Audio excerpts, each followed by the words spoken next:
নমস্কাৰ বন্ধুসকল, মই আজি উপস্থিত আছোঁ শদিয়াৰ এখন নাৰ্চাৰীত।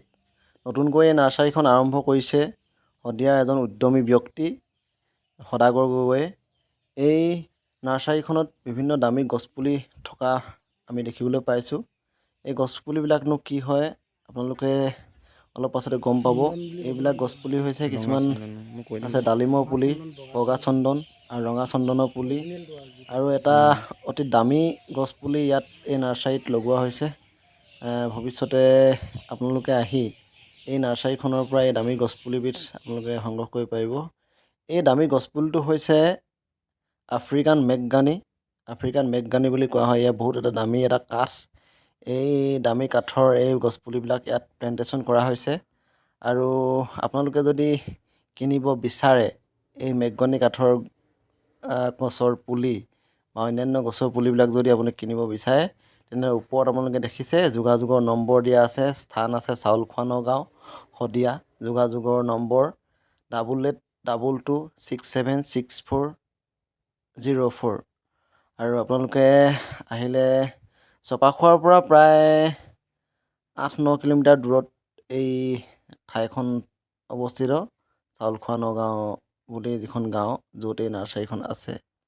এয়া দেখিছে আপোনালোকে মেঘগনি পুলিবিলাক একদম স্পষ্টকৈ মই দেখাবলৈ চেষ্টা কৰিছোঁ। ডাঙৰ ডাঙৰ পাতৰ পুলি, আৰু খুব সোনকালেই এই গছপুলিবিলাক ডাঙৰ হয়। এই মেঘগনি পুলিবিলাক খুব সোনকালে ডাঙৰ হয়। 10 বছৰতে কাটিব পৰা হৈ যায়, কাটি পেলাই কাঠৰ কাৰণে উপযুক্ত হৈ যায়।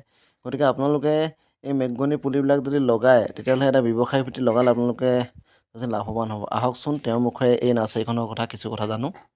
এইবিলাক বকুল পচোৱা হৈছে। এইবিলাক এইখিনি ফুল, এইখিনি আপোনাৰ তুৰে তুমুৰ ফুল, এইখিনি আপোনাৰ অৰ্জুন গছ, এইবিলাক মানে হেৰি ডালিম, নাচপতি, এনেকৈ আছে কিছুমান ফল মূলৰ গছ।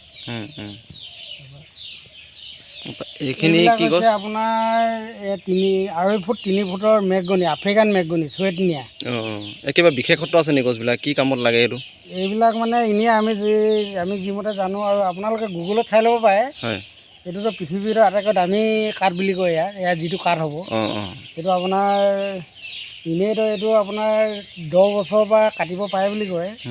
কিন্তু এইটো আপোনাৰ 20-25 বছৰ যদি গছবিলাক থোৱা হয়, তেতিয়াতো 15-20 ফুট গোলাই হৈ যাবও পাৰে। আৰু ইয়াৰ দাম বজাৰ মূল্য এইটো গুগলত চালে গম পাব। এনেই এইবিলাক গছ 10 বছৰৰ পৰা কাটিব পাৰে, কিন্তু আপোনাৰ মেচিয়ৰিটিটো যিমান বছৰ হ'লেও গছ থ'ব পাৰে।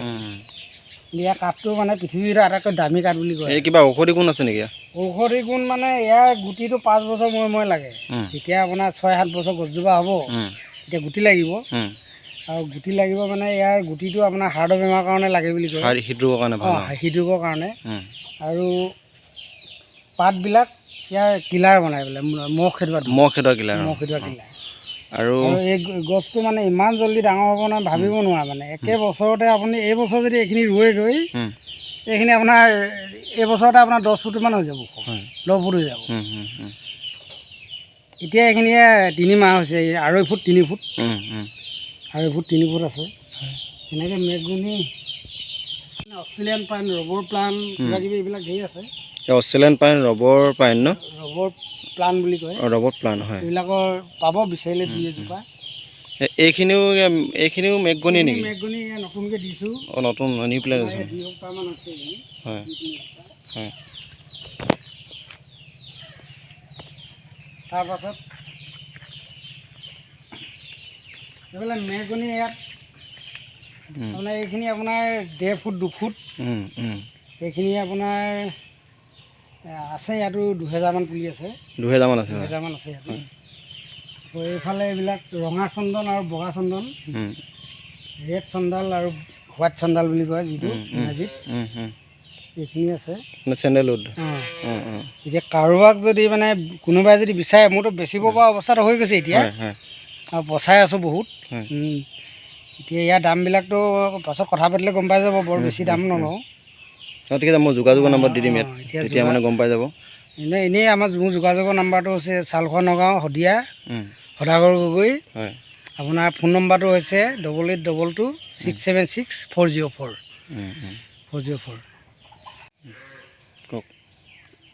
কাৰোবাৰ যদি ৰুম বুলি কোনোবাই মানে ভাবিছে এনেকুৱা প্লেণ্টেশ্যন কৰিম বুলি, তেতিয়াহ'লে যোগাযোগ কৰিলেই পাব পুলি। মেঘগনিটো আপুনি যিমান বিচাৰিলেও পাব হাজাৰ হিচাপে, কিন্তু চন্দনটো ইমান নাই এতিয়ালৈকে। এইটো বহুত কঠোৰ, মানে বহুত দিগদাৰ হয় ইয়াক পচাবলৈ, ইমান উলিয়াব পৰা নাই, চেষ্টা কৰি। এতিয়া আপোনাক এটা প্ৰশ্ন সোধোঁ যে আমি জানিব বিচাৰোঁ, প্ৰশ্নটো কৰিম মানে কি, এতিয়া কোনেনো প্ৰেৰণা দিলে এনেকৈ যে এনেকুৱা মানে গছপুলিবিলাক আপোনাৰ ৰুব লাগে, গছপুলিবিলাক প্লেণ্টেশ্যন কৰিব লাগে, নাৰ্চাৰী কৰিব লাগে, কঠীয়া তলি খুলিব লাগে, কোনে নহয়, এইটো মানে মোৰ জীৱনৰ এটা মানে বৰ্ডে আছিলে। মই সিদ্ধান্ত জীৱনত লৈ থৈছিলোঁ, ল'ৰা ছোৱালীবিলাক অলপ পঢ়াই শুনাই ইহঁতক মানে আগবঢ়াৰ পিছত প্ৰকৃতিখনৰ বিষয়ে কিবা কৰিম। এতিয়া মই 2 টকা মই পাম, কিন্তু প্ৰকৃতিখনো সজীৱ হ'ব।